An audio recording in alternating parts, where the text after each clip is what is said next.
Sir నమస్తే అండి. మీ పేరు? మహేష్ అండి. ఏం చేస్తుంటారు సార్? నాది మంగళగిరిలో షరాబ్ బజార్లో జ్యువెలరీ షాప్. సార్ ఏంటి సార్ అసలు మంగళగిరి నియోజకవర్గంలో రాష్ట్రంలోనే అత్యధిక మెజారిటీ ఇచ్చి నారా లోకేష్ గారిని గెలిపించడం జరిగింది.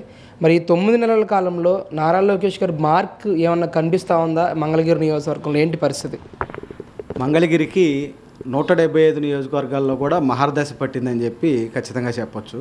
ఎందుకంటే పారిశుధ్యం అనేది గత ప్రభుత్వంలో చాలా నిర్వీర్యంగా అయిపోయింది. ఇవాళ నారా లోకేష్ గారు ఎక్కడికక్కడ పారిశుద్ధ్య కార్మికుల్ని ఎక్కువ శాలరీ ఇచ్చి స్పెషల్ శానిటేషన్ వర్కర్లను పెట్టి ఎక్కడికక్కడ వర్కులు చేయిస్తూ ఉన్నారు. అదేవిధంగా మంగళగిరి మునిపెన్నడూ చూడని విధంగా అండర్ గ్రౌండ్ గ్యాస్ సప్లై అనేది మంగళగిరిలో శరవేగంగా డెవలప్ అవుతూ ఉంది.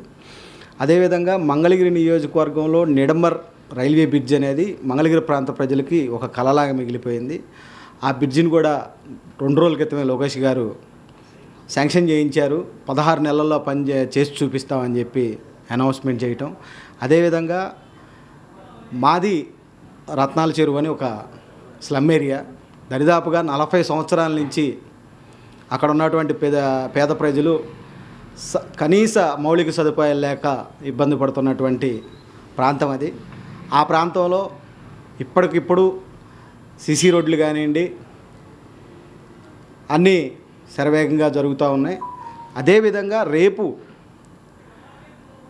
ఉగాది తర్వాత నారా లోకేష్ గారు మంగళగిరి నియోజకవర్గ ప్రజలకు ఏదైతే యువగళం పాదయాత్ర రూపంలో తన హామీని ఇచ్చారో ఆ హామీని రేపు ఉగాది తర్వాత 5,000 సుమారు ఇళ్లకు, ఎందుకంటే గవర్నమెంట్ స్థలాల్లో రైల్వే కానివ్వండి, అటవీ భూములు కానివ్వండి, ట్యాంకు పోరంబోకులు కానివ్వండి, మంగళగిరి నియోజకవర్గంలో అత్యధికంగా పేద ప్రజలు నివసిస్తున్నటువంటి ఏరియాలు.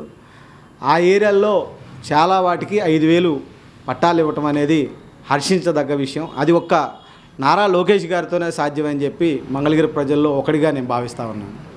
ఏంటి సార్ అసలు ఈ ఫ్రీ ఎలక్ట్రికల్ బస్సులు కానీ రైల్వే స్టేషన్ పునరుద్ధరణ పనులు కానీ ఏంటి అసలు ఏమనుకుంటారు మంగళగిరి ప్రజలు? మంగళగిరికి రైల్వే స్టేషన్ ఉందనే విషయమే మంగళగిరిలో చాలామంది ప్రజలకు తెలియదు.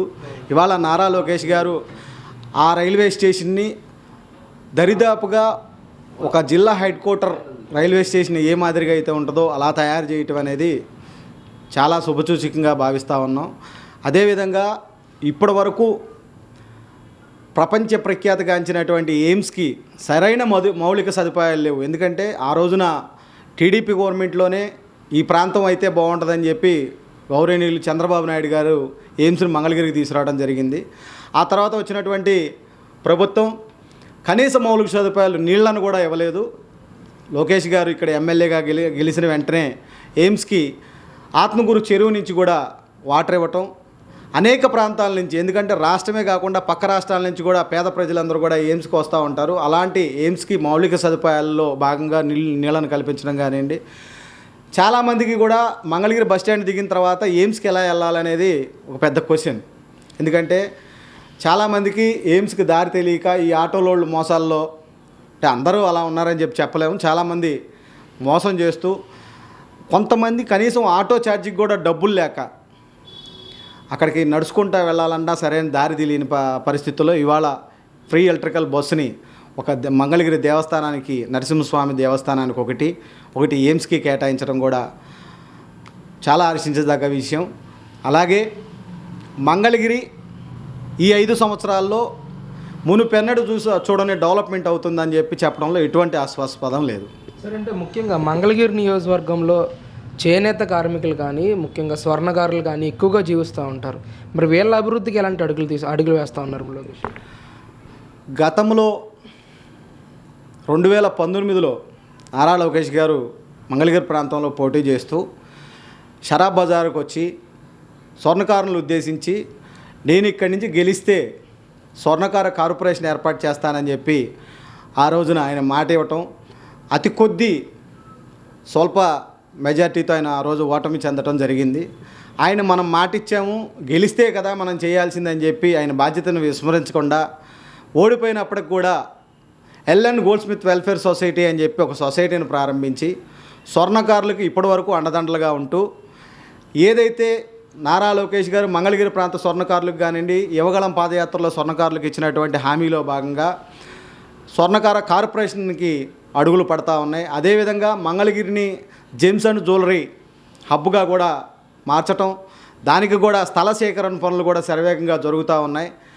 మంగళగిరిలో స్వర్ణకారులకు ఒక స్వర్ణ యుగంగా మేము భావిస్తూ ఉన్నాం ఖచ్చితంగా. ఎందుకంటే మునుపెన్నడూ మాటలు చెప్పి గత ప్రభుత్వంలో కూడా చూసాం, స్వర్ణకార కార్పొరేషన్ కోసం నిరాహార దీక్షలు, దొంగ నిరాహార దీక్షలు చేసి ఫేక్ కాగితాలు ఒకటి పట్టుకొచ్చి స్వర్ణకార సొసైటీ వచ్చేసిందని చెప్పినప్పటికి కూడా ఎక్కడా కూడా దానికి సంబంధించిన పనులు జరగలేదు. ఇవాళ నారా లోకేష్ గారు అధికారంలోకి వచ్చిన తర్వాత స్వర్ణకార LN gold Smith welfare society ద్వారా ఒక హబ్ను ఏర్పాటు చేయటం కూడా హర్షించదగ్గ విషయంగా భావిస్తూ ఉన్నాం. అంటే ముఖ్యంగా ఈరోజు రాష్ట్రంలో రెడ్ బుక్ రాజ్యాంగం నడుపుతున్నాడు నారా లోకేష్ అని చెప్పేసి కూడా పెద్ద ఎత్తున వైసీపీ నాయకులందరూ కూడా ఆరోపణలు చేస్తూ ఉన్న పరిస్థితి ఏంటి సార్ ఎలా చూస్తారు?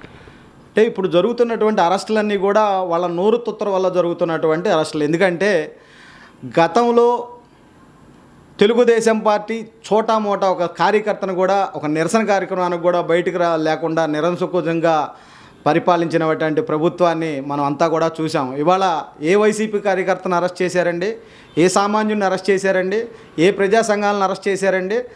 ఏదైతే హద్దు మీరి హ్యాంగర్ కొన్న షర్ట్ వేసుకొచ్చి లేపేస్తాం, ఇళ్లల్లో ఉన్న ఆడవాళ్ళ గురించి నీచంగా మాట్లాడతాం, ఏదైతే చంద్రబాబు నాయుడు గారు చెప్పారో సోషల్ మీడియాలో అబద్ధపు ప్రచారాలు చేసే వాళ్ళను ఊరుకోము అని చట్టం దాని పని చక్కగా అది చేస్తుందని చెప్పి నేను భావిస్తూ ఉన్నాను. ఎందుకంటే గతంలో చట్టం రాజకీయ నాయకులు చుట్టంగా పనిచేసింది. ఎందుకంటే వాళ్ళకి ఎవరి గొంతు అయితే నచ్చుతో ఆ గొంతు నొక్కడానికి, వాళ్ళని ఎవరైతే వ్యతిరేకించారో వాళ్ళని ఇంట్లోంచి బయటకు రాకుండా భయభ్రాంతులు చేయడానికి చట్టాన్ని వినియోగించారే తప్ప ఎప్పుడు కూడా ప్రజల్ని సంరక్షించడానికి, సంఘ విద్రోహ శక్తుల్ని అదుపు చేయడానికి ఎక్కడా కూడా పోలీస్ యంత్రాంగాన్ని గత ప్రభుత్వం వాడలేదు. ఇవాళ పూర్తిగా లా అండ్ ఆర్డర్ ఆంధ్రప్రదేశ్లో కంట్రోల్గా ఉంది. ప్రజలందరూ కూడా సుభిక్షమైన పరిపాలనలో చాలా ఆనందంగా ఉన్నారు. ఎక్కడో ఒకళ్ళు ఇద్దరు నోరు తుత్తరతో మాట్లాడిన మాటలకు చర్యలు తీసుకుంటే దాన్ని కూడా వైసీపీ నాయకుల్ని రాసి రంపాన పెడతా ఉన్నారని మాట్లాడతాం. గతంలో మీరు చేసింది ఒకసారి గుర్తు చేసుకోండి. దాంట్లో 1% కూడా కూటమి ప్రభుత్వం చేయట్లేదు. అలాగే నిజంగా నారా లోకేష్ గారు రాసినటువంటి రెడ్ బుక్ను కానీ ఓపెన్ చేస్తే ఆంధ్రప్రదేశ్లో ఉన్నటువంటి జైళ్ళన్నీ కూడా సరిపోవు మిమ్మల్ని అందరినీ బొక్కలో వేయడానికి మీరు చేసిన తప్పులకి. అదన్నిటి కూడా సోషల్ మీడియా ద్వారా చాలా సాక్ష్యాధారాలు ఉన్నాయి. అవన్నీ మీ దగ్గరకు వస్తేనేమో అయ్యో పాపం, పక్కనోడికి వస్తేనేమో పాపం అనే రీతిలో ఈ వైసీపీ పేటీఎం బ్యాచ్ పనిచేస్తూ ఉన్నారని చెప్పి నేను అనుకుంటా ఉన్నాను.